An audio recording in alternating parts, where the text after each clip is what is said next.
புத்தாண்டு செய்தி நாம் கேட்ட நாள் முதற்கொண்டு அசாதாரணமான காரியங்கள் இந்த சபையில் தேவன் செய்து கொண்டு வருகிறார். அநேகருடைய வாழ்க்கையில் வழிந்தோடும் சாட்சிகள் கேட்டுக்கொண்டிருக்கிறோம். காரணம், வழிந்தோடுதலுக்கு நாம் ஆயத்தமாகும் போது அதுதான் நம்முடைய வாழ்க்கையில் நிறைவேறும், சம்பவிக்கும். ஆமென். அதில் மிக முக்கியமான ஒரு காரியத்தை பார்த்து கொண்டிருக்கிறோம். வழிந்தோடுதலில் வாழ்வது எப்படி?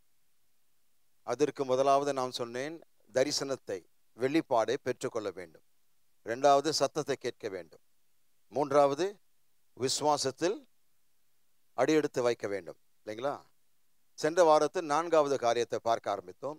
தேவனுடைய பிரசன்னத்தை முதன்மைப்படுத்த வேண்டும். முதன்மைப்படுத்தும் போது அநேக காரியங்கள் நடக்கும். அப்போ பாருங்க, நம்முடைய வாழ்க்கையில் நாம் எதை தேடுகிறோமோ இல்லையோ, தேவனுடைய பிரசன்னத்தை தேடுவர்களாய் நாம் மாற வேண்டும். அல்லேலூயா. தேவனுடைய பிரசன்னத்தை நீங்கள் தேடும்பொழுது கர்த்தர் அரும்பெரும் காரியங்களுடைய வாழ்க்கையில் செய்வார். அப்போ நம்முடைய குறிக்கோள், நம்முடைய லட்சியம்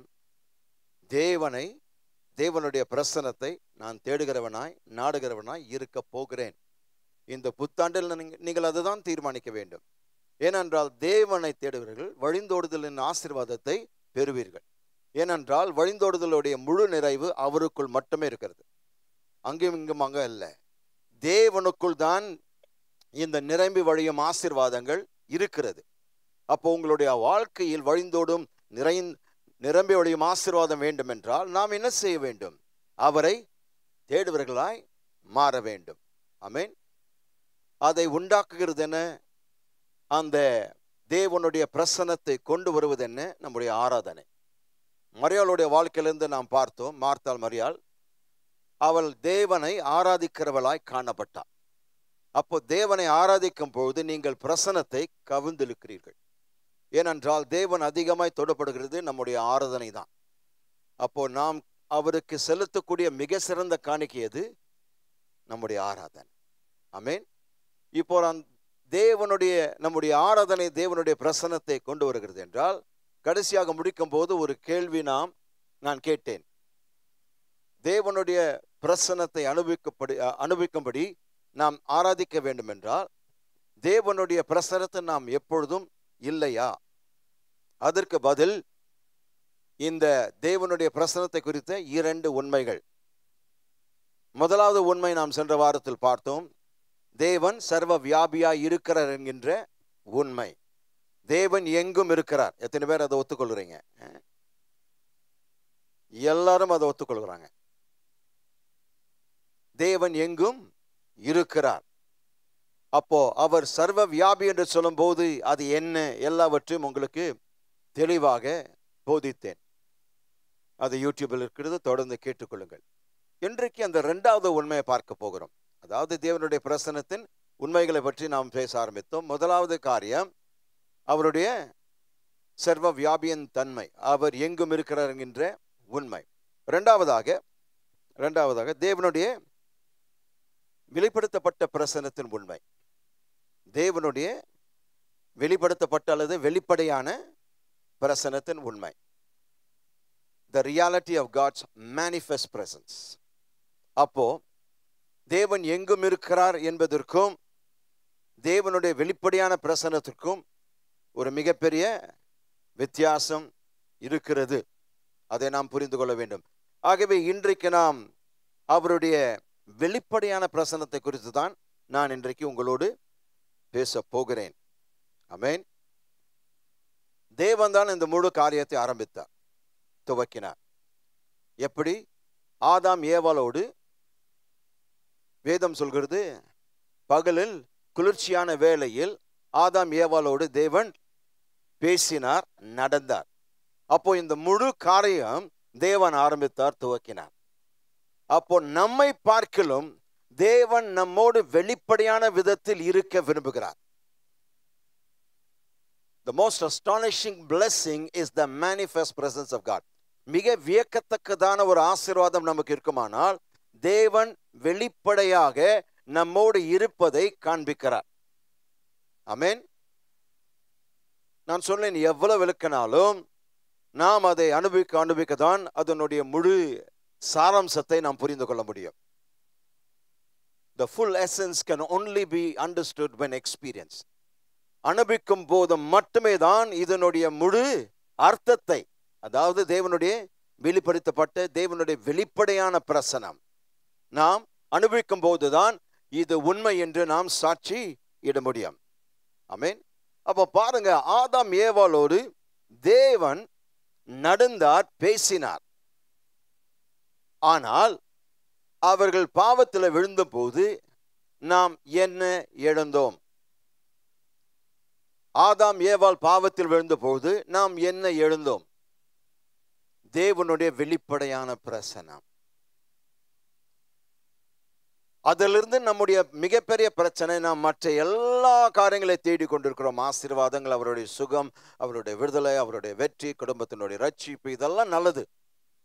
ஆனால் எல்லாவற்றையும் பார்க்கிலும் முதன்மையாய் நாம் தேட வேண்டியது தேவனுடைய வெளிப்படையான பிரசனம். ஏனென்றால் உங்களுக்கு வேண்டிய அனைத்தும் அதில் தான் இருக்கிறது. ஆகவேதான் இயேசுவானவர் தெளிவா சொன்னார், முதலாவது தேவனுடைய ராஜ்யத்தையும் அவருடைய நீதியையும் தேடுங்கள், ஏனென்றால் அவருக்குள் எல்லாமே இருக்கிறது. அந்த வசனம் வெளிப்படையாக சொல்லியிருக்கிறார். ஆனால் நாம் எத்தனை பேர் அதை ஊக்கமாய் கேட்டு இதுல ஏதோ ஒரு விஷயம் இருக்கிறது, ஏன்னா இயேசுவானவரே அதை வலியுறுத்தும் போது அதுல ஒரு சத்தியம் இருக்கிறது என்பதை நாம் புரிந்து கொள்ள வேண்டும். ஆமென். அப்போ நாம் செய்ய வேண்டியதெல்லாம் அவரை தேடுவது, அவருடைய வெளிப்படையான பிரசனத்தை அனுபவிப்பது. அதை நீங்கள் செய்வீர்களானால் உங்களுடைய வாழ்க்கையில் ஒரு குறை இருக்காது. குறைகள் வராதுன்னு சொல்ல வரல, ஆனால் அந்த குறைகளை தேவன் நீக்குவார். அவருடைய பரிபூர்ணத்தினால் அதை சந்திப்பார். அயுதர் இருக்கிறீங்களா? அவருக்குள் நாம் வரும்போது நாம் நிறைவில் வாழ ஆரம்பிக்கிறோம். நிரம்பி வழியும் ஆசீர்வாதங்களுக்குள், நிரம்பி வழியும் வல்லமைக்குள், நிரம்பி வழியும் அபிஷேகத்திற்குள், நிரம்பி வழியும் அவருடைய பிரசனத்தின் மேன்மைக்குள் நாம் வாழ ஆரம்பிக்கிறோம். அப்போ நிரம்பி வழிதல் தேவன் நமக்காக நியமித்திருக்கிறார். ஆனால் அதை பெற்றுக்கொள்வதற்கு நாம் என்ன செய்ய வேண்டும்? அவருடைய வெளிப்படையான பிரசனத்தை நாம் நாட வேண்டும், தேட வேண்டும். ஓ காட். ஆதாம் ஏவாள் பாவத்தில் விழுந்த போது நாம் எழுந்தது அவருடைய வெளிப்படையான பிரசனம். ஆனால் இயேசுவினுடைய மரணத்தின் மூலமாகவும் அவருடைய உயிர்த்தெழுதல் மூலமாகவும் அவர் மீட்டு கொடுத்தது என்ன? நமக்கு திரும்ப கொடுத்தது என்ன? நான் விசுவாசிக்கிறேன், அவருடைய வெளிப்படையான பிரசனம். அல்லேலூயா. ஆகவேதான் எல்லாம் முடிந்தது என்று அவர் சொல்லி தன்னுடைய ஜீவனை விட்ட பொழுது, தம் ஆவி பிதாவினிடத்தில் ஒப்பு கொடுத்த போது வேதம் சொல்கிறது, திரைச்சீலை ஆலயத்தில் 2ஆக கிழிந்தது. ஏன்? இனி மனுஷன் தேவனுடைய பிரசனத்தை வெளிப்படையாய் அனுபவிப்பான். ஏதேன் தோட்டத்தில் எதை மனுஷன் எழுந்தானோ அவனுக்குள் நாம் எழுந்தோமோ, இயேசுவானவர் தம்முடைய மரணத்தின் மூலமாக, அந்த திரைச்சீலை வேறு எதுவும் இல்லை, அவருடைய சரீரம் கிழிக்கப்பட்ட போது பிதாவானவர் மீண்டுமாய் நம்முடைய வாழ்க்கையில் அனுதினமும் 24 மணி நேரமும் அவருடைய வெளிப்படுத்தப்பட்ட பிரசனத்தை நமக்கு கொடுக்கும்படியாக, சிலுவைக்காக நான் தேவனுக்கு நன்றி செலுத்துகிறேன். அந்த அகோர மரணத்திற்காக நான் தேவனுக்கு நன்றி செலுத்துகிறேன். ஏனென்றால் அதன் மூலமாக தான் மீண்டுமாய் நீங்களும் நானும் விரும்புகின்ற நேரத்தில் அவருடைய எங்கும் இருக்கும் பிரசனம் அல்ல, அவருடைய வெளிப்படுத்தப்பட்ட அவருடைய வெளிப்படையான பிரசனத்தை அனுபவிக்க முடியும். ஆமென். ஆதியாகமம் 3ஆம் அதிகாரத்திற்கு திருப்புவோம். இங்கேதான் எல்லாமே இழந்தோம். ஆதியாகமம் 3ஆம் அதிகாரம் 8ஆம் வசனம். பகலில் குளிர்ச்சியான வேளையிலே தோட்டத்தில் உலாவுகிற தேவனாகிய கர்த்தருடைய சத்தத்தை அவர்கள் கேட்டார்கள். அப்பொழுது ஆதாமும் அவன் மனைவியும் தேவனாகிய கர்த்தருடைய சந்நிதிக்கு விலகி தோட்டத்தின் விருட்சங்களுக்குள்ளே ஒளித்து கொண்டார்கள். கவனிக்க வேண்டும், பாவம் எப்பொழுதும் தேவனுடைய பிரசன்னத்திலிருந்து நாம் ஒளிந்து கொள்ளும்படியாக செய்கிறது. யாரெல்லாம் பாவத்தில் வாழ்கிறார்களோ தேவனுடைய பிரசன்னத்தில் தைரியமாய் வரமாட்டார்கள். ஏனென்றால் தேவனுடைய பிரசன்னத்தில் பரிசுத்தம் இருக்கிறது, பரிசுத்தத்தின் பரிபூரணம். ஆகவேதான் தேவதூதர்கள் சேராபீன்கள் என்ன சொல்கிறார்கள்? பரிசுத்தர் பரிசுத்தர் பரிசுத்தர் பரிசுத்தர் பரிசுத்தர் என்று ஓயாமல் யுகயுகமாய் அவர்கள் பாடிக்கொண்டிருக்கிறார்கள்.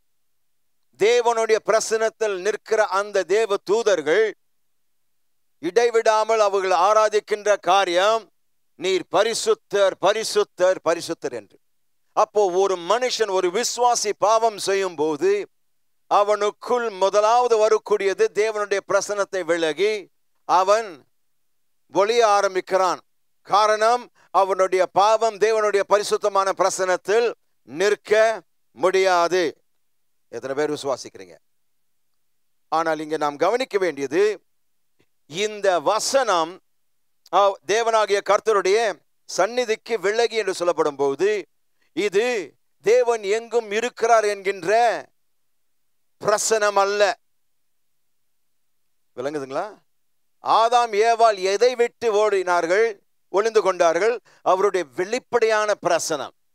ஏனென்றால் வேதம் தெளிவாக சொல்கிறது, பகலின் குளிர்ச்சியான வேளையில் தோட்டத்தின் உலாவுகிற தேவனாகிய கர்த்தருடைய சத்தத்தை. இது அவருடைய சர்வ வியாபியா இருக்கிறாரே, எங்கும் இருக்கிற பிரசனம் அல்ல. இது அவர்களுக்கு கொடுத்த ஒரு தனிப்பட்ட ஒரு வெளிப்படையான பிரசனம்.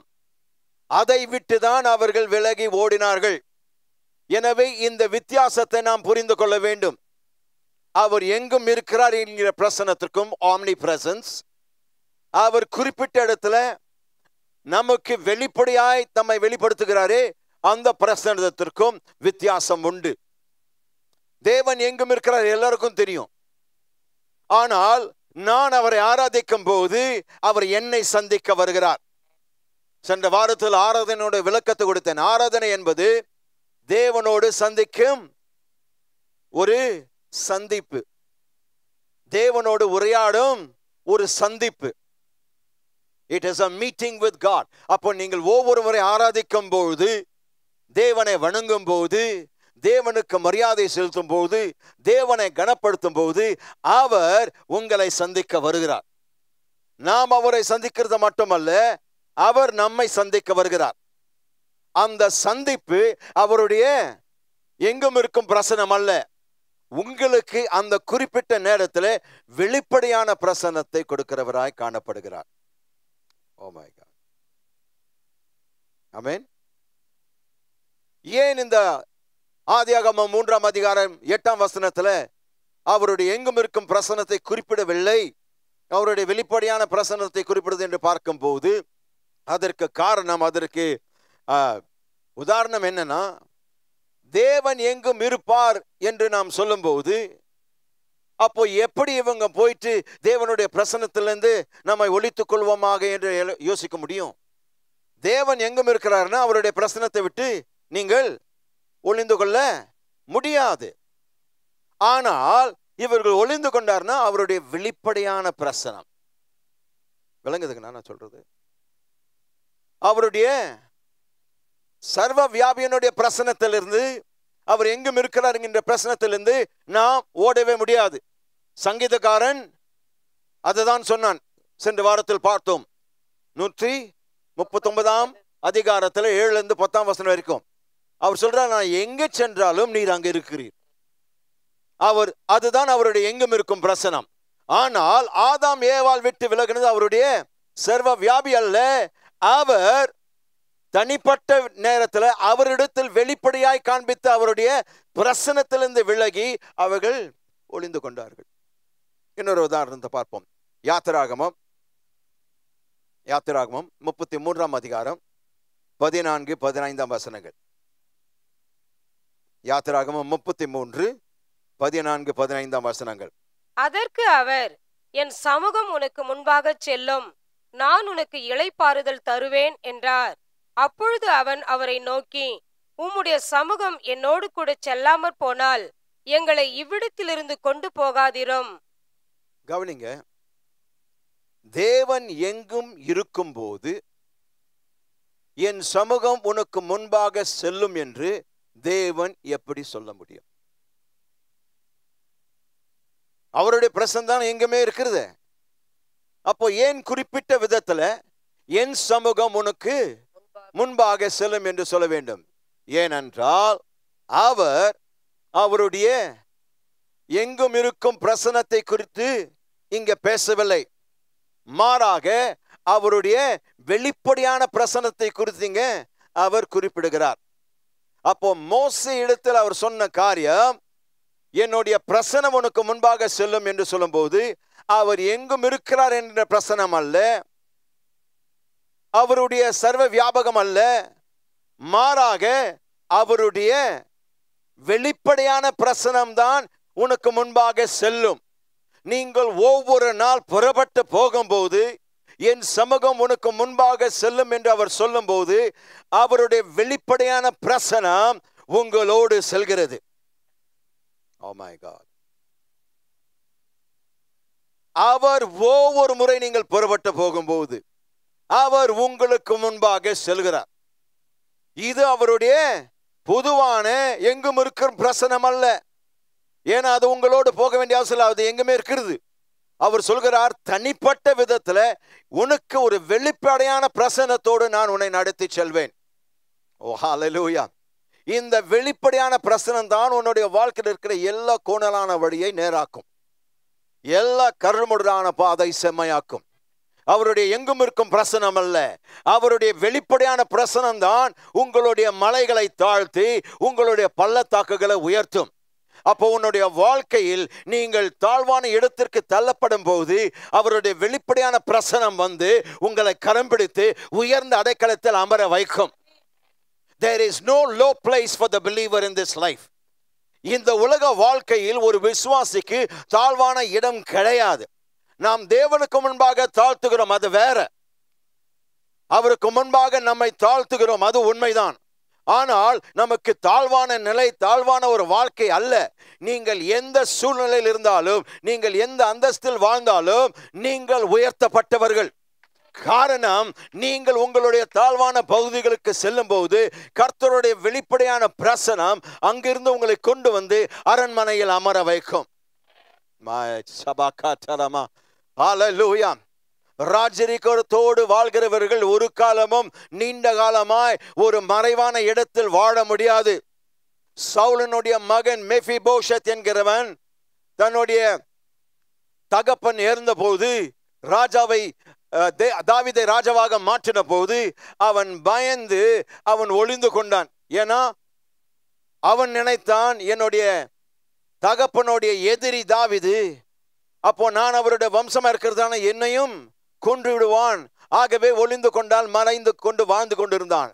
அப்பொழுது தாவீதை விசாரிக்கும் போது சவுலினுடைய மகனாக மேபிபோஷத் இருக்கிறான் என்று உணர்ந்து அவனுக்கு நன்மை செய்ய முடியாது, அதாவது யோனத்தினுடைய மகன் நன்மை செய்யும்படியாக அவரை அனுப்புகிறார். அனுப்பின போது வேதம் சொல்கிறது, இவனை கொண்டு வருவதற்கு ராஜா தன்னுடைய ரதத்தை அனுப்பி இவனை ராஜா உங்களை அழைக்கிறார். இவன் பயந்து போயிட்டான், நமக்கு உயிர் போயிடு போது போல இருக்கு, கண்டுபிடிச்சிட்டு இருக்கிறார்.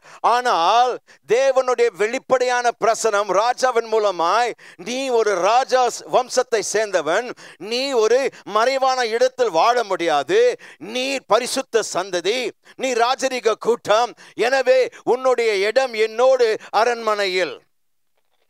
அது நிழலாட்டமாய் சொல்லப்பட்டிருக்கிறது.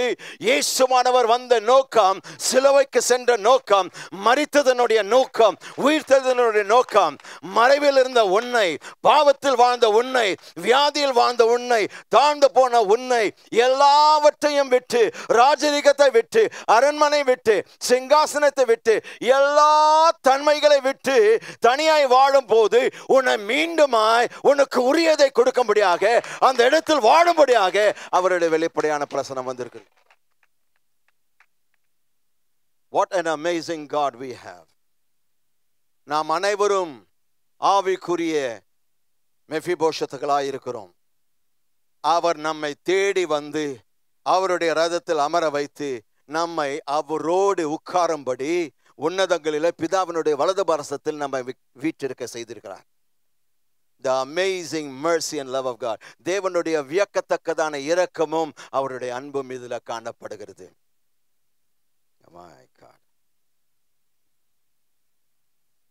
தேவன் சொல்கிறார், ஆதாம் ஏவாளோடு நான் நடந்தது போல மோசே நான் உன்னோடு நடக்க போகிறேன்.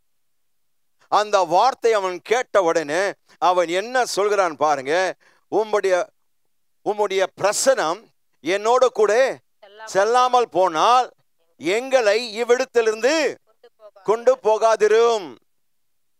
ஆண்டவரே, உம்முடைய நீங்க சொல்லிட்டீங்க என் பிரசனம் உனக்கு முன்பாக செல்லும். அப்போ உம்முடைய பிரசனம் போகாவிட்டால் நான் இந்த இடத்தை விட்டு போக போறதில்லை. My God. அப்போ மோசே கண்டது என்ன? அவர் எங்கும் இருக்கும் பிரசனம் அல்ல, அவருடைய வெளிப்படையான பிரசனம். தேவன் மோசேக்கு வாக்குத்தத்தம் பண்ணினதை நமக்கும் வாக்குத்தத்தம் பண்ணுகிறார். என்னுடைய வெளிப்படையான பிரசனம் உனக்கு முன்பாக செல்லும். ஹல்லேலூயா, ஹல்லேலூயா, ஹல்லேலூயா. பிரியமானவர்கள், உங்களை பார்த்து சொல்கிறேன், மோசேவானவன், கவனிங்க, மோசே தேவனோடு தேவனுடைய அவருடைய வெளிப்படையான பிரசனத்தை நன்கு அறிந்த ஒரு மனிதனாய் இருந்தான். ஹல்லேலூயா. உங்களை பார்த்து கேட்கிறேன், தேவனுடைய வெளிப்படையான பிரசனத்தை நீங்கள் நன்கு அறிந்திருக்கிறீர்களா? மோசேயை போல நீங்கள் தேவனுடைய வெளிப்படையான பிரசனத்தை நன்கு அறிந்திருக்கிறீர்களா? விசுவாசிகளுடைய பெரும் கூட்டம் அவருடைய எங்கும் இருக்கும் பிரசனத்தை தான் நன்றாக அறிந்திருக்கிறார்கள்.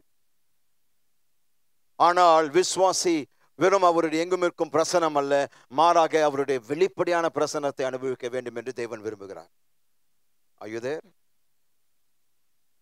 வாக்குத்தத்தம் பண்ணப்பட்ட தேசத்திற்குள் மோசே பிரவேசிக்கையில் அவர் கர்த்தரோடு பேசிக் கொண்டிருக்கிறார். கர்த்தரோடு பேசும்போது அவர் சொல்கிற வார்த்தை, உம்முடைய பிரசனம் என்னோடு கூட செல்லாமல் போனால் எங்களை இவ்விடத்திலிருந்து கொண்டு போகாதிரும்.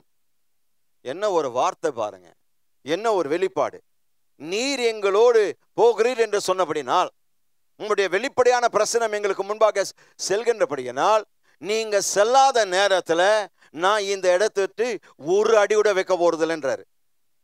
இருக்கிறீங்களா பிரியமானவர்களே?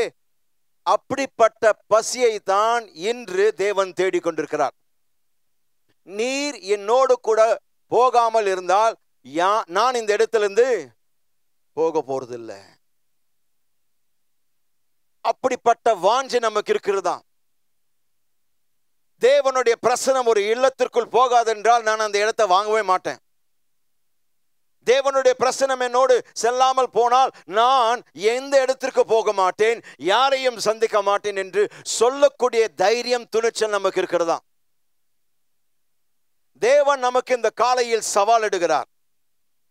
உன்னுடைய பசியின் லெவல் என்ன? தேவன் மீது நீர் வைத்திருக்கிற வாஞ்சையின் அளவு என்ன? ஆண்டவரே, நீர் என்னோடு கூட செல்லாமல் போனால் இந்த இடத்திலிருந்து நான் நகர போறதில்லை. எத்தனை பேர் இன்றைக்கு, ஆண்டவரே நீர் இந்த சபை ஆராதனையில் என்னோடு பேசாவிட்டால் இந்த சபையை விட்டு நான் வெளியே போக மாட்டேன் சொல்வீங்களா?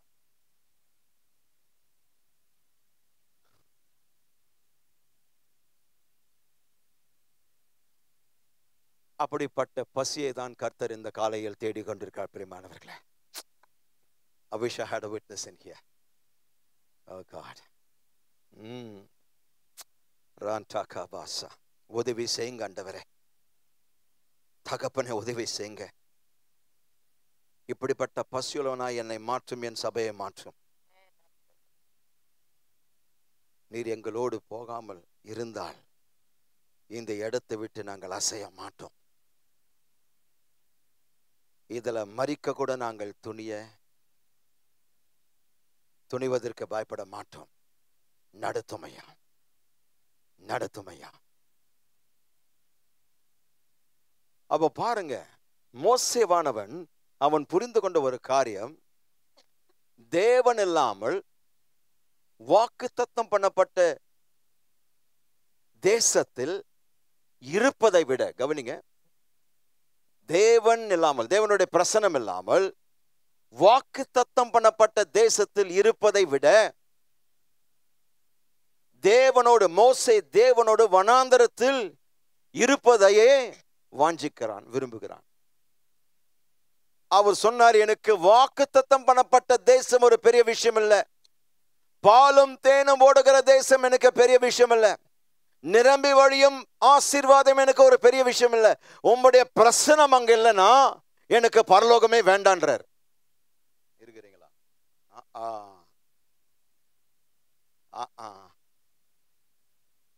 இந்த எக்ஸாம் வச்சாரும் வைத்துக் கொள்வோம், நம்ம ஒருத்தரும் பாஸ் ஆக மாட்டோம், எல்லாரும் 100% ஃபெயில் ஆயிடுவோம். உண்மை தானுங்களே? ஹலோ, ஆண்டவரே நீர் இல்லைன்னா நான் பரலோகத்துக்கு வர போறது இல்லை. என்ன வாக்கு தத்தங்கள்ங்க? வாக்கு தத்தம் பண்ணப்பட்ட தேசம் ஒரு சாதாரணமான காரியம் அல்ல. இன்றைக்கு இஸ்ரவேலுக்கு சென்றவர்கள் சாட்சி சொல்ல முடியும். அந்த தேசத்தை போய் நீங்க டூரிஸ்டா போயிருக்கிறீங்கன்னா நீங்க சொல்ல முடியும். நிறைய பேர் போயிருப்பீங்கன்னு நினைக்கிறேன். அப்படிப்பட்ட ஒரு தேசம் இன்றைக்கு வரைக்கும் இவ்வளோ போர் நடக்கிறது, ஆனாலும் பாருங்க அது செழுமையுள்ள தேசம். இன்றைக்கு வரைக்கும் அது தேவனுடைய ஆசீர்வாதத்தினால் நிரம்பி வழியும் தேசம். ஆகவேதான் முழு உலகம் அந்த இஸ்ரவேல் தேசத்தை பற்றிக்கொள்ள பார்க்கிறார்கள். ஏன்னா அது அவரு செழுமையான ஒரு இடம் இந்த பூமியிலே. ஆனால் மோசே சொல்கிறார், அந்த வாக்குத்தத்தம் பண்ணப்பட்ட தேசத்தில் நீங்க எல்லாமே நான் இருப்பதை பார்க்கிலும் வனாந்திரத்தில் உம்மோடு நான் இருப்பதையே வாஞ்சிக்கிறேன். அப்போ நீர் இருந்தால் வனாந்திரமே எனக்கு சோலையாய். 40 ஆண்டுகள்ங்க அவங்க இந்த வனாந்திரத்தில் சுற்றி திரிந்தாங்க. அவர்களுடைய பாவத்தின் மூலமாக, அவர்களுடைய அவநம்பிக்கையின் மூலமாக, அவர்களுடைய அவிசுவாசத்தினால் 40 ஆண்டு காலமாக இந்த வனாந்திரத்தில் சுற்றி சுற்றி வந்தார்கள். ஆனால் ஒரு குறைவு அவர்களுக்கு இல்லை. ஏன் தெரியுங்களா? தேவனுடைய பிரசனம் இருந்தபடினால், வெளிப்படையான பிரசனம். நான் சொல்கிறேன், மிகவும் கடினமான இடத்தில் தேவன் உங்களை வைத்தால், ஆனால் அவர் உங்களோடு இருந்தால் அது பாலும் தேனும் ஓடுகிற தேசமாய் மாறும். உங்களுக்கு அந்த மிக கடினமான இடத்துல குறை ஒன்றும் இருக்காது. ஏனென்றால் தேவனை தேடுவர்களுக்கு ஒரு நன்மை. அல்லேலூயா. அப்போ நானும் நீங்களும் என்ன செய்ய வேண்டும்? அவருடைய வெளிப்படையான பிரசனத்திற்காக நாம் ஊக்கமாய் தேட வேண்டும். அதற்கு என்ன கரையம் செலுத்த வேண்டுமானாலும் நான் செலுத்த ஆயத்தமாய் இருக்கிறேன் என்று சொல்ல வேண்டும். மோசே ஒரே ஒரு வாக்கியத்தில் சொல்லிட்டார், உம்முடைய பிரசனம் என்னோடு செல்லுமானால் நான் இந்த இடத்தை விட்டு கடந்து போகிறேன், இல்லைன்னா நாங்க இந்த இடத்தை விட்டு போகவே மாட்டோம். அப்படிதான் வாழ்ந்தாங்க.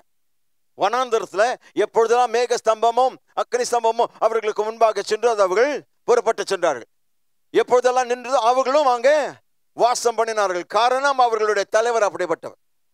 அப்போ உங்களை ஆவிக்குரிய விதத்தில் நடக்கிற நாங்கள் அப்படி வாடும் போது நீங்களும் ஆட்டோமேட்டிக்கா வாழ ஆரம்பிப்பீர்கள்.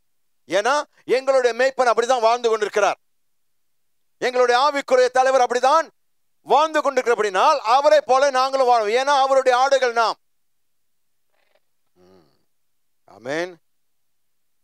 அப்ப நான் சொல்கிறேன் பாருங்க, நம்முடைய சொந்த ஆவிக்குரிய வாக்கு தத்தம் பண்ணப்பட்ட தேசத்திற்கு நாம் போராடும் போது இந்த முக்கியமான கோட்பாட்டை நாம் நினைவில் கொள்ள வேண்டும். என்ன கோட்பாடு? அவரில்லாமல் வாக்கு தத்தம் பண்ணப்பட்ட தேசத்தில் இருப்பதை விட அவரோடு வனாந்தரத்தில் இருப்பதையே வாஞ்சிக்கிறேன். அந்த தீர்மானம் இன்றைக்கு எடுப்போமா? அந்த அந்த அந்த கோட்பாடை எழுதி கொள்ளுங்க. அந்த கோட்பாடு நீங்க நிச்சயமாக எழுதி கொள்ள வேண்டும். என்ன கோட்பாடு? அவரில்லாமல் வாக்குத்தத்தம் பண்ணப்பட்ட தேசத்திற்குள் நான் இருப்பதை பார்க்கிலும் இருப்பதை விட அவரோடு வனாந்தரத்துல இருப்பதையே நான் வாஞ்சிப்பேன். உலகத்திற்கு அது வனாந்தரமாய் தெரியும், பார்க்கும்போது எனக்கும் அது வனாந்தரமாய் தெரியும். அவருடைய வெளிப்படையான பிரசனம் இருக்கும் போது அது சோலையாய் மாறும். எத்தனை பேர் அது சுவாசிக்கிறீங்க? ஹலோ, பாருங்க, தேவனுடைய வாக்கு தத்தங்களும் அவருடைய ஆசீர்வாதங்களை பற்றி நாம் சிக்குவதில் மிக எளிமையான ஒரு காரியம். It is so easy to get caught up in the promises and blessings of God. and lose the purpose of it all. தேவனுடைய வாக்குத்தத்தங்கள் மற்றும் அவருடைய ஆசீர்வாதங்களில் நாம் சிக்கிக்கொள்வது மற்றும் எல்லாவற்றினுடைய அந்த நோக்கத்தை இழந்து விடுவது மிகவும் எளிதான ஒரு காரியம். என்ன இழக்கிறோம்? தேவனை அறிந்து கொள்வதை இழக்கிறோம். ஏனென்றால் வெறும் ஆசீர்வாதத்தை தேடுகிறோம், வெறும் விடுதலை தேடுகிறோம், வெறும் உயர்வுகளை தேடுகிறோம். அது கிடைத்த உடனே அவரை மறந்து விடுகிறோம். இஸ்ரவேலின் பாவம் அதுதான். ஆசீர்வாதத்தை பெற்றவுடனே தேவனை மறந்தார்கள், மற்ற உல்லாசமான காரியங்களை நாடினார்கள். காரணம், மிகவும் செழித்து கொண்டிருந்தார்கள். இப்பொழுது எனக்கு ஏன் தேவன் தேவை, எனக்கு எல்லாம் இருக்கிறது என்ற ஒரு பெருமையின் மனப்பான்மை. நான் சொல்கிறேன், நீங்கள் முழு உலகத்தை ஆதாயப்படுத்திக் கொண்டாலும் உங்களுடைய ஆத்மாவை நீங்கள் இழந்தால் நீங்கள் எல்லாவற்றையும் இழந்திருக்கிறீர்கள். உங்களுடைய ஆத்மாவை தயவு செய்து நஷ்டப்படுத்தாதீர்கள். எப்பொழுதுமே தேவனுடைய வெளிப்படையான பிரசன்னத்தை நாடுவர்களாய் நாம் மாறுவோம். ஏன்னா இந்த ஆசீர்வாதங்கள் வாக்கு தத்தங்களுடைய அனைத்தினுடைய முதன்மையான நோக்கம், பிரதான நோக்கம் என்ன? அவரை அறிந்து கொள்வது. ஆசீர்வாதத்தை எதற்காக விடுகிறார்? நாம் வெறும் செழிக்கும்படியாக அல்ல, அவர் எப்படிப்பட்டவராய் இருக்கிறார், நமக்காக அவர் என்ன விரும்புகிறார். என் பிள்ளைகளுக்கு நான் என்ன விரும்புகிறேன்? அவர்கள் என்னை விட 1000 மடங்கு உயர்ந்திருக்கணும் வாழ்க்கையில. அதற்காக தான் இவ்வளோ பிரயாசங்கள். அதற்காக தான் அவர்களுடைய படிப்புக்காக நானும் என்னுடைய மனைவியும் அதிகமாய் செய்கிறோம். ஏன்? நம்முடைய பிள்ளைகள் அவர்கள் நன்றாக வாழணும், அவர்கள் அனைத்தையும் பெற்று வாழணும், அவர்கள் இந்த உலகத்துல செல்வாக்குள்ளவர்களாக செல்வமுள்ளவர்களாக வாழ வேண்டும். அப்போ பெற்றோராகிய நமக்கு இது செய்ய தெரியுமானால் பரலோக தகப்பன் எப்படிங்க நம்மை விட குறைவாய் நினைப்பாருங்க? அப்போ அவருடைய ஆசீர்வாதங்களை நான் பார்க்கும் போது, அவருடைய வியக்கத்தக்கதான வாக்குத்தத்தங்களை நான் அனுபவிக்கும் போது அவர் எப்படிப்பட்டவர் என்பதை நான் அறிந்து கொள்கிறேன். அதை அறிந்து கொள்ளும் போது இனி இவரை விட்டு நான் ஒரு காலமும் எங்கும் போகிறதில்லை. என் வாழ்க்கை, என்னுடைய முழு நித்தியமும் அவருடையது. இனி நான் அவருக்காக மட்டும்தான் வாழ போறேன். ஏனென்றால் அவர் எனக்கு எல்லாவற்றையும் செய்கிறவராய் காணப்படுகிறார். ஆமென். அப்போ வெளிப்படையான பிரசனம் என்றால் என்ன? தேவனுடைய உணரக்கூடிய பிரசனம் தான் வெளிப்படையான பிரசனம். நீங்கள் தேவன் உங்களுடைய அறையில் நீங்கள் ஜெபிக்கும் போது உணர முடியும். யாரோ ஒருவர் என்னோடு இருக்கிறார் என்கின்ற அந்த உணர்த்துதல், ஃபீலிங். அப்போ omnipresence is the felt presence of God, not the believed presence of God. விசுவாசிக்கிற பிரசனம் அல்ல, உணரக்கூடிய பிரசனம். ஆகவேதான் தயவு செய்து ஆராதனையை தவிர்க்காதீர்கள் என்று 2 வாரங்கள் சொல்லிக் கொண்டிருக்கிறேன். ஏனென்றால் நீங்கள் வந்து தேவனை ஆராதிக்கும் போது அவர் உங்களை சந்திக்க வருகிறார். ஒருத்தர் உங்களை சந்திக்க வரும்போது அவர்களுடைய பிரசனத்தை உங்களால் உணர முடியுமா இல்லையா?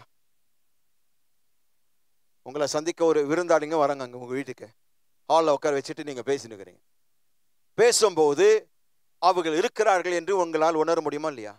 விசுவாசிக்கிறீங்களா? விருந்தாளிங்க வந்திருக்கிறாங்க இல்ல, அவங்கள பார்க்கிறோம், அவங்களோட பேசுகிறோம், அவங்களுடைய பிரசன்னத்தை உணர முடிகிறது. தேவன் சொல்கிறார், எப்பொழுதெல்லாம் நீ என்னை ஆராதிக்கும் போது, எப்பொழுதெல்லாம் நீ என்னை கனப்படுத்தும் போது நான் உன்னோடு வந்து அமருவேன்.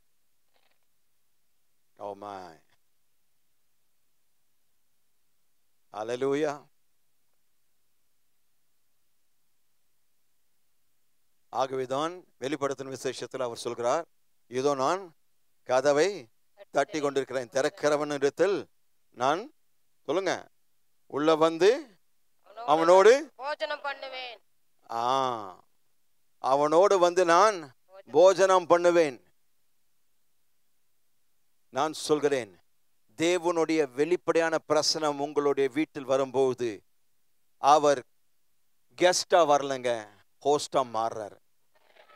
நீங்க ஆராதிக்கும் போது கெஸ்டா வர்றாருங்க, உள்ள வந்துட்டா அவர் ஹோஸ்டா மாறி நீங்க கெஸ்டா மாறிடுறீங்க.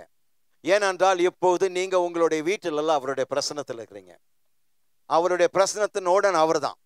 அப்போ அவர் தானே ஹோஸ்ட். அப்போ அவர் சொல்கிறார், இப்போ நீ என்ன வரவேற்ற, இப்போ நான் உன்னை வா, நான் உன்னுடைய சமூகத்தில் வந்துட்டேன். ஆனால் குறையுள்ள சமூகம். ஆனால் நீ என்னை ஆராதித்தபடினால் என் வெளிப்படையான பிரசன்னத்தை நான் கொடுக்கிறேன், வா, அதனுடைய ஆழங்களை ஆராய்ந்து பார்ப்போம் என்று சொல்லும்போது அது நம்மால் ஒரு காலமும் விளக்க முடியாது, விவரிக்க முடியாது. ஆனால் அனுபவிக்க முடியும். அணுவணுவாய் அவருடைய பிரசன்னத்தின் அளவற்ற ஆழங்களை நான் அனுபவிக்க முடியும். We can experience the depths of his presence. அதற்கு ஆழங்களே கிடையாது. ஆனால் தேவனுடைய ஆழமற்ற ஆழங்களை நாம் ஆராய்ந்து அனுபவிக்க முடியும். அப்போ நீங்களும் நானும் நம்முடைய குறிக்கோள் என்னவா இருக்க வேண்டும்? தேவனுடைய பிரசன்னத்தை உணர்வதை நாம் விரும்ப வேண்டும். ஆண்டவரே, இப்பொழுதும் உங்களுடைய பிரசன்னத்தை நான் இங்க உணரணும் ஆண்டவரே சொன்னா உணர்வைங்க. நீங்க நம்பிக்கையோடு கேட்டா அவர் சொல்கிறார், அவர் உங்களுக்கு அது அந்த உணர்வை கொடுப்பார். நான் சொல்றத he will give you the feeling. ஏன்னா அவரே சொல்லியிருக்கிறார், என் நாமத்து நிமித்தமாக 2 அல்லது 3 பேர் கூடி வந்தால் அவர்கள் மத்தியில் நான் சர்வ வியாபியாக இருக்க போறதில்லை, வெளிப்படையாய் அவர்கள் மத்தியில் இருப்பேன். அவர்கள் இங்க அவர் இருக்கிறார், இங்க அவர் இருக்கிறார். ஒவ்வொரு ஆராதனை நான் கூடி வரும்போது நான் தேவனிடத்தில் கேட்கிற காரியம், ஆண்டவரே அற்புதங்கள் எல்லாம் செய்யறத நான் கேட்கிறேன். ஆனால் அதை பார்க்கலும் ஒவ்வொரு விசுவாசி இந்த இடத்தை விட்டு போகும்போது தேவனுடைய பிரசன்னத்தை நான் உணர்ந்தேன் என்று சொல்லி அவர்கள் வீடுகளுக்கு செல்ல வேண்டும். ஒண்ணுமே நடக்கல, நான் போனேன், எல்லாம் கை தட்டினாங்க, எல்லாரும் வச்சாங்க, பாஸ்டர் வந்து பேசினார், அவர் என்ன பேசினார் எனக்கும் புரியல, அவருக்கும் புரிஞ்சிருக்குமா என்னன்னு தெரியல. அப்படி இருக்கவே கூடாது. அதற்கு வீட்டில் இருந்துடலாமே. அதுக்கு ஏன் வந்து கார்ல பெட்ரோல் போட்டு டீசலை போட்டு கேஸை போட்டு சிஎன்ஜி டிஎன்ஜி எல்லாம் ஜி போட்டுங்க, எல்லா ஜியோ போட்டு இங்கே வந்துட்டு ஒன்றுமே நடக்கலைன்னா என்ன பிரயோஜனம்? ஆனால் நான் ஏன் ஒவ்வொரு ஆராதனை இருக்கும் போது ஓடி வருகிறேன்? அவருடைய பிரசன்னத்தை என்னால் உணர முடியும். I can feel the presence of God. இந்த நிமிஷத்தில் கூட அவளுடைய பகிரங்கமான பிரசன்னத்தை என்னால் உணர முடிகிறது. This is no joke, church. உங்களை உணர வைப்பார். That is the difference between the omnipresence and the manifest presence. Amen. அவர் எங்கும் இருக்கிறார் என்பதற்கும் அவர் இங்கே இருக்கிறார் என்பதற்கும் மிகப்பெரிய வித்தியாசம் அதுதான். உங்களால் உணர முடியும். ஆமென். பக்கத்துல பார்த்த கேளுங்க, தேவனுடைய பிரசன்னத்தை உங்களால் உணர முடிகிறதா? திரும்பிடாதீங்க, அவங்க பதில் கொடுத்து சொல்றதுக்கு. என்ன பார்த்தீங்கன்னா, கேட்டுட்டு அப்படியே திரும்பிட்டோம். அடுத்து என்ன சொல்ல போறாருன்ட்டு பதில் அவங்கள சொல்ல விடல. உணர்றீங்களையோ? நான் கேட்க வேண்டியதை கேட்டேன். இல்ல, அவங்க பதில் சொல்ற வரைக்கும் கேளு.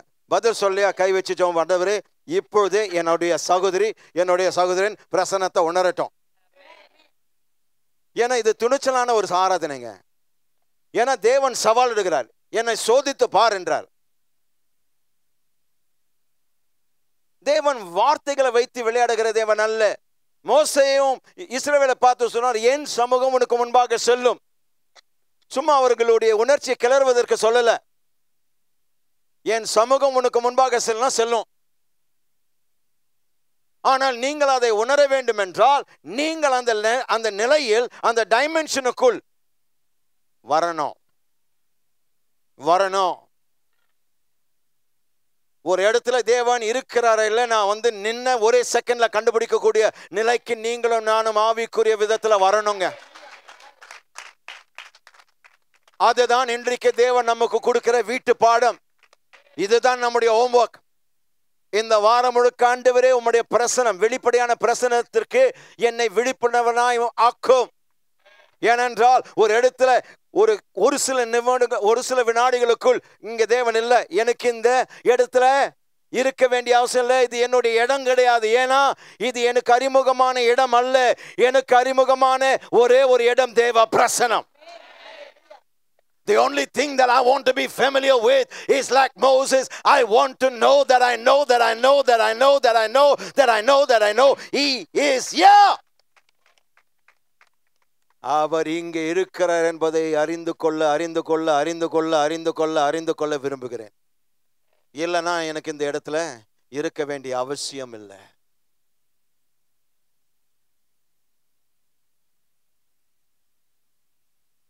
தேவன் இல்லலாம் எந்த ஒரு இடம், அது பரலோகமா இருந்தாலும் சரி, வீணான ஒரு இடம்.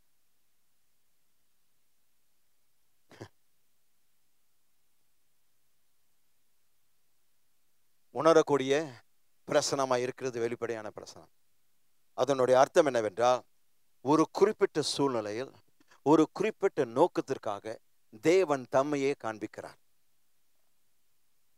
ஒரு குறிப்பிட்ட சூழ்நிலையில் ஒரு குறிப்பிட்ட நோக்கத்திற்காக தேவன் நம்மிடத்தில் தனிப்பட்ட விதத்தில் தம்மையே வெளிப்படுத்துகிறார், தம்மையே காண்பிக்கிறார். Can you imagine the wealth of that statement? அந்த ஒரு வாக்கியத்தினுடைய சொத்து, அதனுடைய ஆஸ்தி, அதனுடைய மதிப்பு உங்களுக்கு புரிந்து கொள்ள முடிகிறதுங்களா? வெளிப்படையான பிரசனம் என்று சொல்லும் போது தேவன் சொல்கின்ற காரியம் உன்னுடைய குறிப்பிட்ட சூழ்நிலையில் ஒரு குறிப்பிட்ட நோக்கத்திற்காக என்னையே உனக்கு நான் அப்படி வரும்போது நான் சொல்கிறேன், என்ன ஒரு மோசமான சூழ்நிலை இருந்தாலும் என்னை மாற்றாது, என்னை அசைக்காது.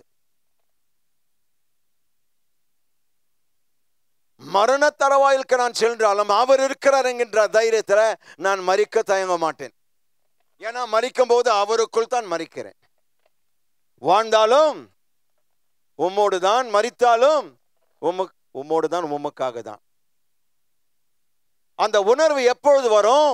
அவருடைய வெளிப்படையான பிரசனத்தை நீங்கள் உணரும் போது.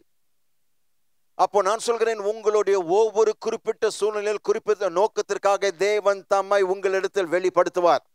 எதிர்பாருங்க. ஆமென். நான் சொல்கிறேன், தேவனுடைய வெளிப்படையான பிரசனத்தினுடைய வல்லமை நமக்கும் நமக்குள்ளும் மாற்றத்தை கொண்டு வரும். The manifest presence of God, the power of God's manifest presence will bring a change to us and in us. Amen. தேவனுடைய வெளிப்படையான பிரசனத்தின் வல்லமை நமக்கும் நமக்குள்ளும் மாற்றத்தை நிகழ்த்தும், மாற்றத்தை கொண்டு வரும். அது மட்டுமல்ல, பாவிகளை மனம் திரும்ப வைக்கும். பாவிகளை மனம் திரும்ப வைக்கும். எத்தனையோ அழைப்புகள் கொடுத்த பொழுது மக்கள் ஏன் முன்பாக எழுந்து வந்து தங்களுடைய வாழ்க்கை அர்ப்பணிக்கிறார்கள்? தேவனுடைய பிரசனம் அவர்களை தங்கள் பாவத்தை விட்டு மனம் திரும்பும்படியாக அவர்களை கொண்டு வருகிறது. ஆகவேதான் நாங்கள் ஆல்டர் கால் கொடுக்கும் போது அவர்கள் எழுந்து முன்பாக வந்து தங்களுடைய வாழ்க்கையை கொடுக்கிறார்கள். 1983ஆம் ஆண்டில் அதுதான் நான் 86ஆம் ஆண்டில் நான் அதுதான் செய்தேன். அழைப்பு கொடுத்த போது நான் ஒருத்தர் தான் அந்த ஆராதனையில் எழுந்து போய் முன்னாடி என்னுடைய வாழ்க்கை ஒப்பு கொடுத்தேன். ஒரு வாலிபனாய் போனதுக்கு காரணம் அவருடைய பிரசனம் என்னை மனம் திரும்ப வைத்தது. அந்த பிரசனம் இந்த நாள் வரைக்கும் 38 ஆண்டு காலமாய் என்னோடு இருக்கிறதுங்க.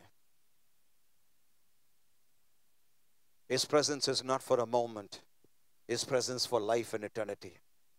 அவருடைய பிரசனம் ஏதோ ஒரு க்ஷணப்பொழுதுக்கு மட்டுமல்ல, எம்மைக்கும் மறுமைக்கும் நம்முடைய சொத்தாக இருக்க போகிறது. ஆமென். தேவனுடைய வெளிப்படையான பிரசனம் நம் நடுவில் தேவனுடைய வல்லமையை கட்டவிழ்க்கும். ஆமென். தேவனுடைய வெளிப்படையான பிரசனம் நம் மத்தியில், நம் நடுவில் அவருடைய வல்லமையை கட்டவிழ்க்கும். அப்ப யோசித்து பாருங்க, தேவனுடைய பிரசனம் எங்க இருக்கிறதோ அவருடைய சர்வ வல்லமை அங்கே இருக்கிறது.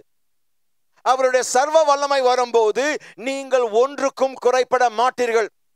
அவருடைய சர்வ வல்லமை வரும்போது வியாதிகள் சொஸ்தமாகும், மரித்தோர் எழுப்பப்படுவார்கள், குஷ்டரோகிகள் சுகமாக்கப்படுவார்கள்.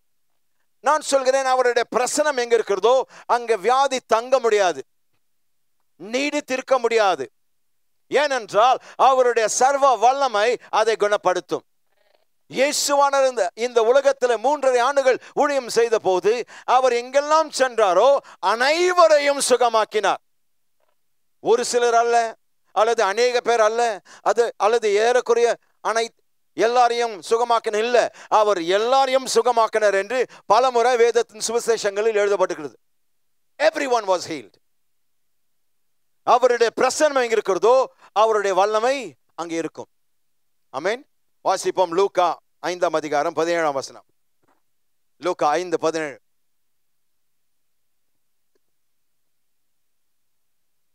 பின்பு ஒரு நாள் அவர் உபதேசித்துக் கொண்டிருக்கிற போது கலிலேயா யூதேயா நாடுகளில் உள்ள சகல கிராமங்களிலும் எருசலேம் நகரத்திலும் இருந்து வந்த பரிசேயரும் நியாய சாஸ்திரிகளும் உட்கார்ந்திருந்தார்கள். அப்பொழுது பிணியாளிகளை குணமாக்கத்தக்கதாக கர்த்தருடைய வல்லமை விளங்கிற்று. அல்லேலூயா. 2 காரியங்கள் பார்க்கிறோம். 1 அவருடைய வெளிப்படையான பிரசனம், 2 சுகமாக்கும் வல்லமை. கவனிச்சீங்களா? கவனிங்க, வாசிங்க சிஸ்டர். பின்பு ஒரு நாள் அவர் உபதேசித்துக் கொண்டிருக்கிற போது, அவர் உபதேசித்துக் கொண்டிருந்தார். அவர் பிரசன்னராய் அங்கு இருந்து போதிக்கிறார். விளங்குச்சுங்களா? அவர் அங்கு இருந்து போதிக்கிறார். அவருடைய வெளிப்படையான பிரசனம். He is physically present there. அவர் சரீர பிரகாரமாய் அங்கு இருக்கிறார், போதித்துக் கொண்டிருக்கிறார். போதித்துக் கொண்டிருக்கிற வாசிங்க. கலிலேயா யூதேயா நாடுகளில் உள்ள சகல கிராமங்களிலும் எருசலேம் நகரத்திலும் இருந்து வந்த பரிசேயரும் நியாய சாஸ்திரிகளும் உட்கார்ந்திருந்தார்கள். அப்பொழுது பிணியாளிகளை குணமாக்கத்தக்கதாக கர்த்தருடைய வல்லமை விளங்கிற்று. அல்லேலூயா. கர்த்தருடைய பிரசனம் எங்க இருக்கிறதோ வியாதிகளை குணமாக்கும் அவருடைய வல்லமை விளங்கிற்று. சொல்லுங்க சொல்லுங்க சொல்லுங்க. அந்த வசனத்தில் இருக்கிறது வார்த்தை சொல்லுங்க. கர்த்தருடைய வல்லமை விளங்கிற்று. விளங்கிற்று. உங்களுக்கு விளங்கிச்சுங்களா? அப்போ நான் சொல்கிறேன், அது உண்மையானால் இன்றைக்கு உங்களை சுகமாக்க அவர் இங்க இருக்கிறார். ஏன்னா உபதேசித்துக் கொண்டிருக்கிறது ஆண்டவருடைய ஆவியானவர். ஆவியானவர் எங்க உண்டு அங்க விடுதலை உண்டு. எதிலிருந்து? எல்லாவற்றிலிருந்து. பாவத்திலிருந்து, சாபத்திலிருந்து, பாவத்தினுடைய விளைவுகளிலிருந்து. அப்போ நான் பாவத்திலிருந்து மட்டும் மீட்கப்படுகிற நாள்ல பாவத்தினுடைய சகல விளைவுகளிலிருந்து மீட்கப்படுகிறவன். ஆனால் எப்படி நடக்கிறது? அவருடைய வெளிப்படையான பிரசனத்தின் மூலமாக அவருடைய வல்லமை அங்கே வந்து என்னை குணப்படுத்துகிறது, விடுதலை ஆக்குகிறது. Glory to God. Glory to God. Hallelujah. அப்போ நான் உங்களை பார்த்து சொல்கிறேன், தேவன் விரும்புகின்ற காரியம் அவருடைய வெளிப்படையான பிரசனம் நாம் அனைவரால் உணரப்பட வேண்டும், அனுபவிக்கப்பட வேண்டும் என்று விரும்புகிறார். ஒரு சிலர் அல்ல, நீங்கள் அனைவரும் இந்த நாளில் நீங்கள் போவதற்கு முன்பாக அவர் சொல்கிறார், என்னுடைய வெளிப்படையான பிரசனத்தை நீங்கள் அனுபவிக்க வேண்டும் என்று நான் விரும்புகிறேன். நீங்கள் அனைவரும், ஆன்லைனில் பார்க்கிற அனைவரும், நீங்க எங்கிருந்து பார்த்தாலும் இங்க இருக்கிற பிரசனம் உங்களோடு இருக்கிறது.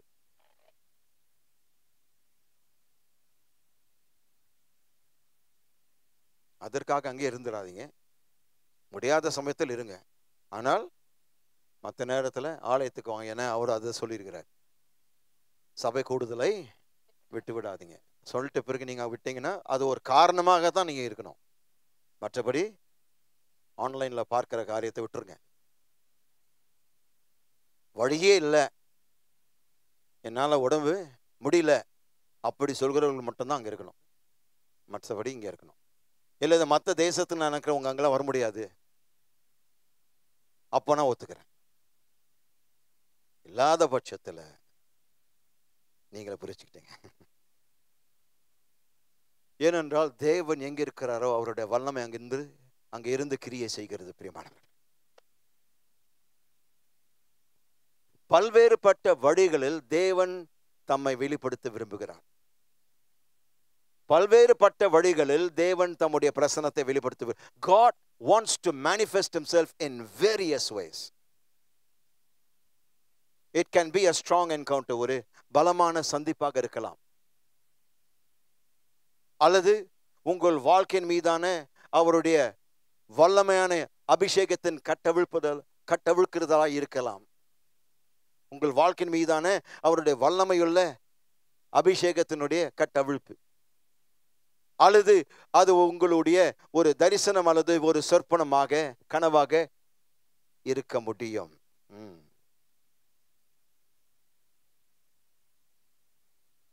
அல்லது அவரை உணரக்கூடிய ஒரு வியக்கத்தக்கதான வழக்கத்திற்கு மாறான ஒரு மேற்கொள்ளும் உணர்வாக இருக்கலாம். அப்போ தேவனுடைய வெளிப்படையான பிரசனம் என்ன? அவருடைய பிரசனத்தை நம்மால் உணர முடியும், நம்மால் அறிந்து கொள்ள முடியும். அனைவரும் உணர முடியும். தேடுகிறவர்கள் அதை உணர்வீர்கள். You cannot seek his presence and not feel his presence. Did you hear me? You cannot seek his presence and not feel his presence. அவருடைய பிரசன்னத்தை ஊக்கமாய் உண்மையாய் தேடி அவருடைய பிரசன்னத்தை உணராமல் உங்களால் இருக்கவே முடியாது. ஏன்னா he doesn't hide his presence. He manifests his presence. ஏனென்றால் அவருடைய பிரசன்னத்தை அவர் மறைப்பதில்லை, அவருடைய பிரசன்னத்தை வெளிப்படையாய் வெளிப்படுத்துகிறவராய் இருக்கிறார்.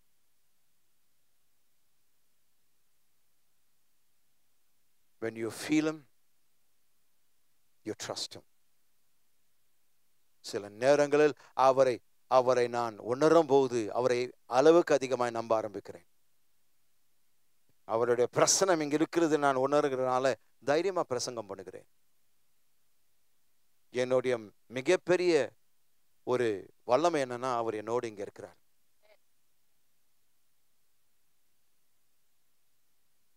எங்க பேசட்டும் நான் பேசிடுவேன். ஏன் தெரியுங்களா? அவர் என்னோடு இருக்கிறார். நான் அவருடைய பிரதிநிதியா இருக்கிறதுனால நான் எங்க இருக்கிறேன்னு அவர் அங்க இருப்பார் என்னோடு. ஆமென். பக்கத்துல பார்த்து சொல்லுங்க, அவர் இங்கே உங்களோடு இருக்கிறார்.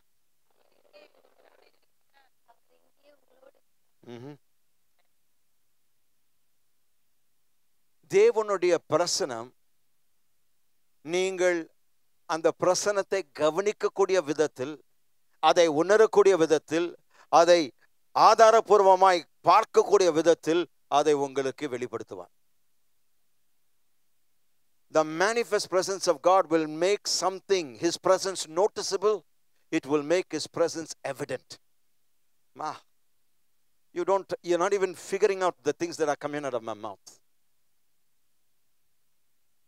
இப்படியெல்லாம் தேவன் பேச முடியுமா? நானே பிரமித்து போயிருக்கிறேன். அவர் சொல்கிறார், ஏன்னா நீ உணர்ச்சிகளை சார்ந்திருக்கிறபடினால் நானும் உன்னுடைய லெவலுக்கு வந்து என்னுடைய வெளிப்படையான பிரசன்னத்தை எதற்காக கொடுக்கிறேன்னா, நீ இதை கவனிக்கக்கூடிய விதத்தில் நான் என்னை வெளிப்படுத்துகிறேன். ஆதாரபூர்வமாய் நான் இங்க இருக்கிறேன் என்பதை உனக்கு நிரூபித்தும் காட்டுகிறேன். That's manifestation meaning. வெளிப்படையான என்று சொல்லும்போது அதனுடைய அர்த்தம், ஒன்றை உன்னை கவனிக்கும்படியாக செய்கிறேன், அதை ஆதாரமாய் உன்னை காணும்படியாக செய்கிறேன். நீங்கள் அவரிடத்தில் இன்னும் நெருங்கி சேர்வதற்கு தேவன் தம்முடைய பிரசனத்தை வெளிப்படுத்த விரும்புகிறார். அப்போ தேவன் இன்றைக்கு இப்பொழுது ஏன் இந்த வெளிப்படையான பிரசனத்தை கொடுக்கிறார்? நீங்கள் இன்னும் அவரை கிட்டி சேர்வீர்கள் என்று, இன்னும் அவரை ஆர்வமாய் தேடுவீர்கள் என்று, இன்னும் அவரை ஊக்கமாய் தேடுவீர்கள் என்று தேவன் எதிர்பார்த்து கொண்டிருக்கிறார். ஆமென். அவருடைய வெளிப்படையான பிரசனம் நாம் அனைவரும் அனுபவிக்க வேண்டும் என்று தேவன் ஆணித்தரமாய் விரும்புகிறார். God wants every one of us to experience his manifest presence. Church, believe me. சபையை நம்பு. தேவன் நாம் அனைவரும் அவருடைய வெளிப்படையான பிரசனத்தை அனுபவிக்க வேண்டும் என்று விரும்புகிறார். அப்ப நாம் என்ன செய்ய வேண்டும்? அவருடைய பிரசனத்தை நாட வேண்டும். ஏனென்றால் அவருடைய பிரசனம் இரண்டு மகத்துவமான காரியங்கள் வெளிப்படுத்துகிறது. அவருடைய வெளிப்படையான பிரசனம் அவருடைய வல்லமை, அவருடைய மகிமையை வெளிப்படுத்துகிறது. The manifest presence of God reveals two unbelievable, incredible things to us: his power and his glory. வியக்கத்தக்கதான 2 காரியங்கள், மகத்தான 2 காரியங்கள் அவருடைய பிரசனம் நமக்கு வெளிப்படுத்துகிறது. ஒன்று அவருடைய மகிமை, 2வது அவருடைய வல்லமை. ஆமென். அப்போ உங்களுடைய வாழ்க்கையில் தேவனுடைய வெளிப்படையான பிரசன்னத்தை அனுபவிப்பதற்கு சில திறவுகோள்களை உங்களோடு பகிர்ந்து கொள்ள விரும்புகிறேன். உங்களுடைய வாழ்க்கையில் தேவனுடைய வெளிப்படையான பிரசன்னத்தை நீங்கள் உணரவும் அனுபவிக்கவும் சில திறவுகோள்கள் உங்களுக்கு நான் பகிர்ந்து கொள்ள விரும்புகிறேன். ஒன்று தேவன் மீது பேரார்வம். I want to share certain important keys to experience the manifest presence of God. Number 1, passion for God. Passion for God. தேவன் மீதான பேரார்வம். எழுதிக் கொள்ளுங்கள். தேவன் மீதான பேரார்வம். மத்தேயு 22, மத்தேயு சுவிசேஷம் 22ஆம் அதிகாரம் 37ஆம் வசனம். மத்தேயு 22:37ஆம் வசனம். இயேசு அவனை நோக்கி, உன் தேவனாகிய கர்த்தரிடத்தில் உன் முழு இருதயத்தோடும் உன் முழு ஆத்துமாவோடும் உன் முழு மனதோடும் அன்பு கூறுவாயாக. ஹல்லேலூயா. என்ன சொல்றாருங்க? உன் தேவனாகிய கர்த்தரிடத்தில் உன் முழு இருதயத்தோடும். எல்லாரும் சேர்ந்து வாசிங்க அந்த வசனத்தை. இயேசு அவனை நோக்கி, உன் தேவனாகிய கர்த்தரிடத்தில் உன் முழு இருதயத்தோடும் உன் முழு ஆத்துமாவோடும் உன் முழு மனதோடும் அன்பு கூறுவாயாக. அப்படியானால் இந்த வசனம் மறைமுகமாக என்ன சொல்கிறது? ஒரு பகுதியோடு கூட நீங்க அவரை அன்பு கூற முடியும், ஆனால் அப்படி செய்யாதுன்றார். இருக்கிறீங்களா? உன் தேவனாகிய கர்த்தரை உன் முழு இருதயத்தோடும் உன் முழு ஆத்மாவோடும் உன் முழு மனதோடும் அன்பு கூறுவாயாக. அப்படியானால் உன்னுடைய முழு ஆள் தத்துவத்தினால் தேவன் மீது அன்பு கூறுங்கள் என்றார். ஆமென். அப்போ உங்களை பார்த்து சொல்கிறேன், தேவன் மீதான ஆர்வம் இல்லாமல் நீங்கள் தேவனுடைய வெளிப்படையான பிரசன்னத்தை அனுபவிக்க முடியாது. நீங்கள் தேவனை உங்கள் முழு இருதயத்தோடும் ஆத்மாவோடும் சரீரத்தோடும் மனதோடும் நீங்கள் நேசிக்கவில்லை என்றால் அவருடைய வெளிப்படையான பிரசன்னத்தை அனுபவிக்க முடியாது. அநேக விசுவாசிகள் தேவனுடைய பிரசன்னத்தை ஏன் உணர்வதில்லை?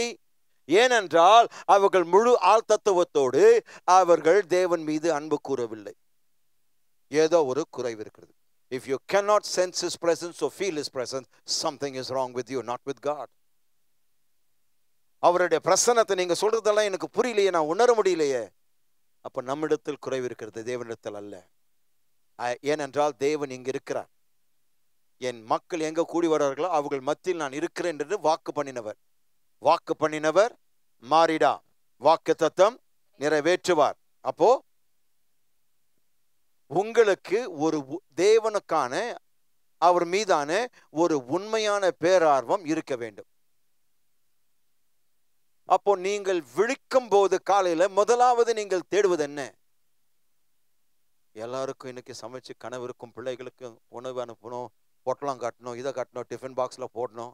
அவங்க பென்சிலு டிராயிங் பென்னு எல்லாம் எடுத்தாங்களா, எல்லாம் போட்டாங்களா, உள்ள போட்டானுங்களா, பாக்ஸ்ல வந்து போட்டானுங்களா, அவங்கள பின்னாடி ஓடுறதே நம்முடைய கவனம் போகிறது. அதற்கெல்லாம் முன்பாக அதெல்லாம் செய்யுங்க, தயவு செய்து அதை போய் விட்டுறாதீங்க. பாஸ்டர் தான் சொல்லிட்டாரு, இனி நீங்களே சமைச்சு நீங்களே சாப்பிடுங்க, நான் ஆண்டவரை தேடணும். இருக்கிறீங்களா? இதெல்லாம் செய்வதற்கு முன்பாக நான் ஒன்று செய்ய வேண்டும். என்ன? அவருடைய பிரசன்னத்தை நான் தேட வேண்டும், அவரை நான் ஆராதிக்க வேண்டும். அதை செய்யும் போது நான் எங்க போனாலும் அவர் என்னோடு இருப்பார். நான் சாம்பார் செய்யும் போது அவர் வந்து நின்று பேசிருப்பார். நீ உப்பு போட மறந்துட்ட, உப்பு போடு சொல்வாருங்க. நம்பிக்கை வைங்க, அது செய்வாருங்க. ஏதோ ஒண்ணு மறந்துட்டு இருக்கிறவர், கொஞ்சம் தூக்கலாம் வேணும்னா கொஞ்சம் வந்து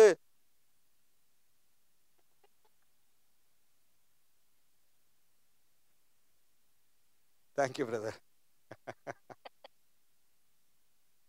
வியாபாரத்துக்கு போனா கரெக்டா நடத்துவாருங்க. வேலைக்கு போனா கரெக்டா பாயிண்ட கொடுத்து உங்களை உயர்த்துவார். ஏன்னா நான் அவரை ஆராதிக்கிறவனாய் வாழ்கிறேன். என் சுவாசம் அவரை ஆராதனை செய்வதற்கு. பணம் சம்பாதிப்பது இரண்டாவது காரியம். ஆமென்.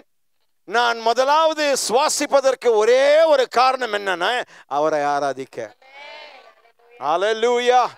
அவரை ஆராதிக்கும் போது நான் சொல்கிறேன், ஒரு உண்மையான பேரார்வத்தோடு நான் அவரை தேடும்போது அவருடைய பிரசன்னத்தை நான் வெளியரங்கமாய் அனுபவிக்க போகிறேன்.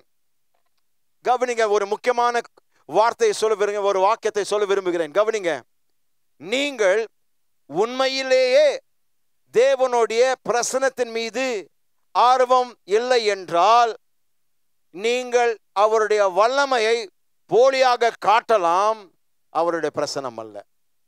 You can fake his power but not his presence. எத்தனையோ பேர் வித்தை காட்டுறாங்க, இயேசுவின் நாமத்துல வித்தை காட்டுறாங்க. வாங்க, உங்களுடைய பணப்பையில இந்த காசெல்லாம் வரும்.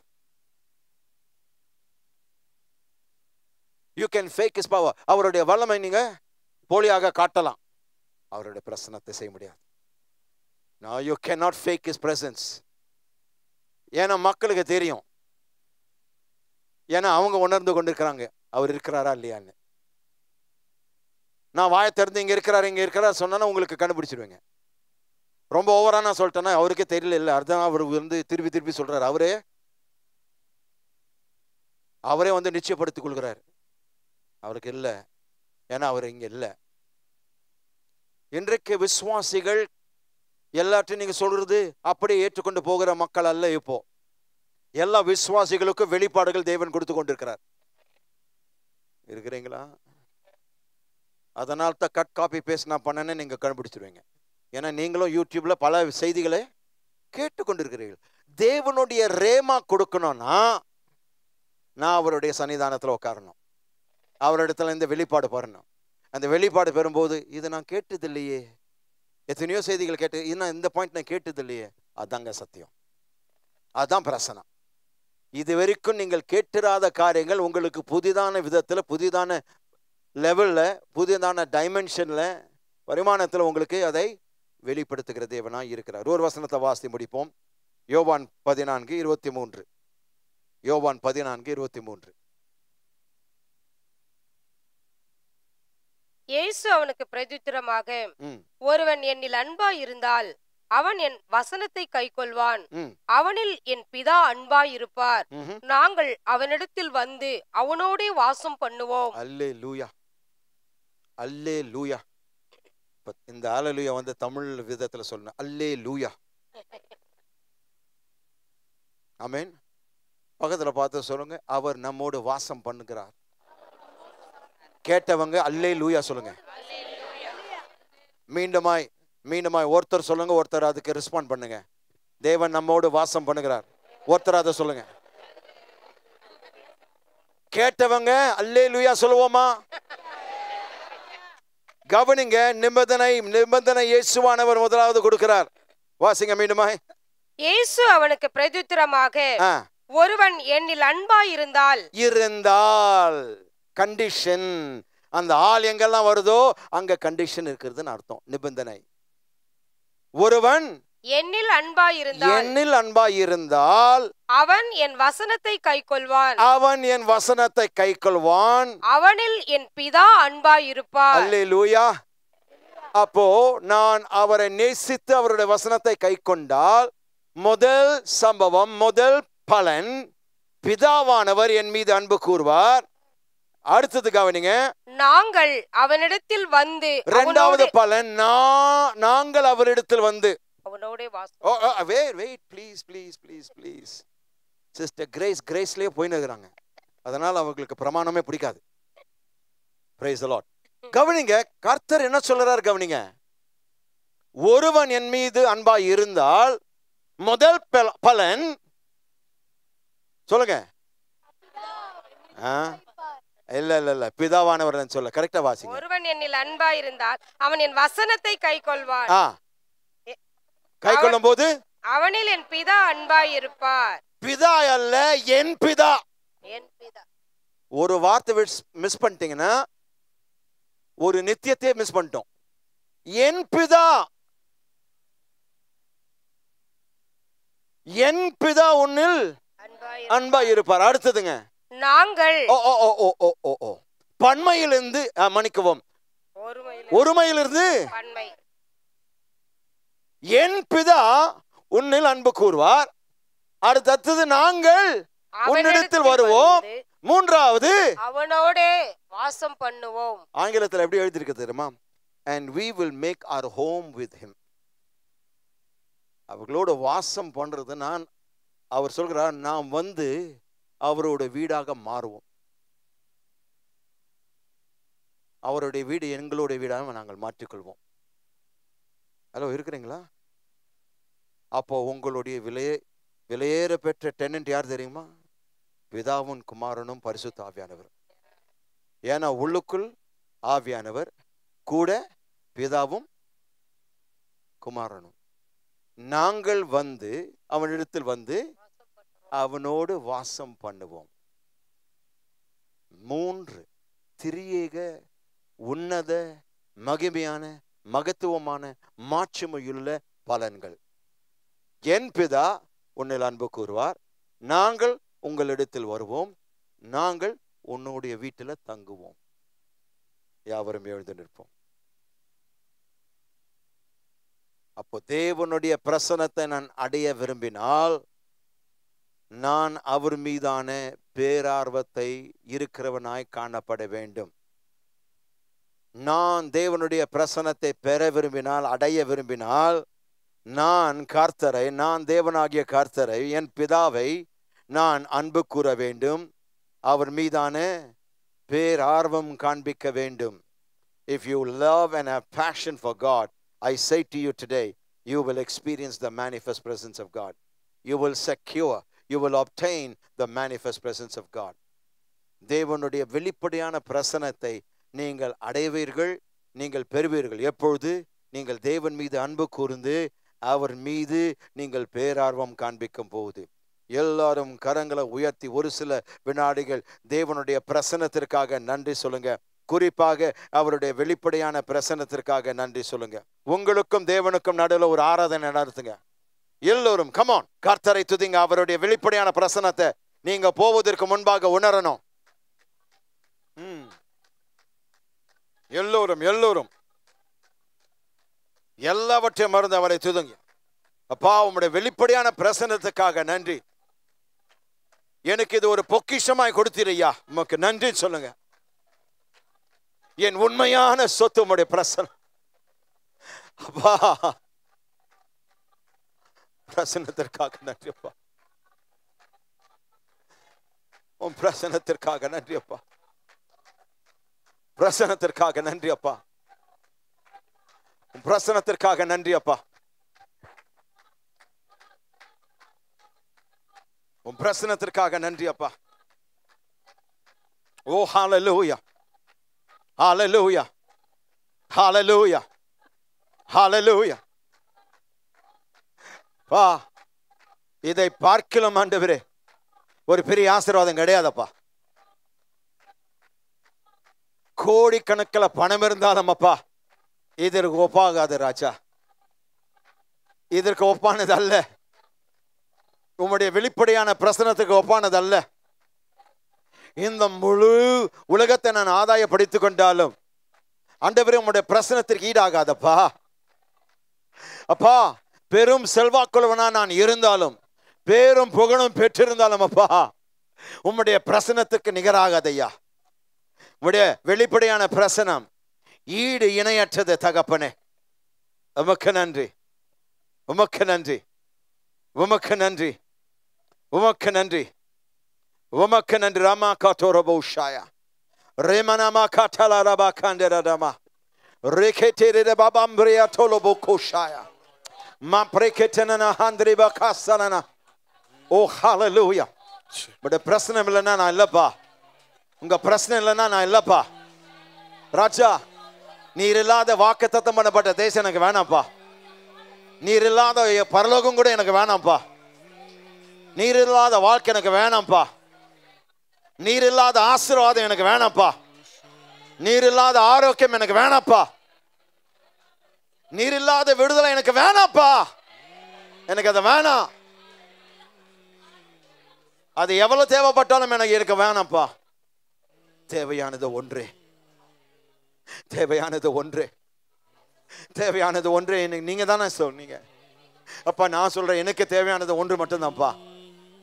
உறவுகள் அல்ல, சம்பாத்தியங்கள் அல்ல, சொத்துக்கள் அல்ல, ஆஸ்திகள் அல்ல, வீடுகள் அல்ல, வேற எந்த காரியம் இல்லப்பா. தேவையானது ஒன்று. மரியாள் தன்னை விட்டு எடுப்படாத அந்த நல்ல பங்கை தெரிந்து கொண்டாள். என்னை விட்டு எடுப்படாத அந்த நல்ல பங்கை இந்த காலையில் நான் தெரிந்து கொள்கிறேன் அப்பா.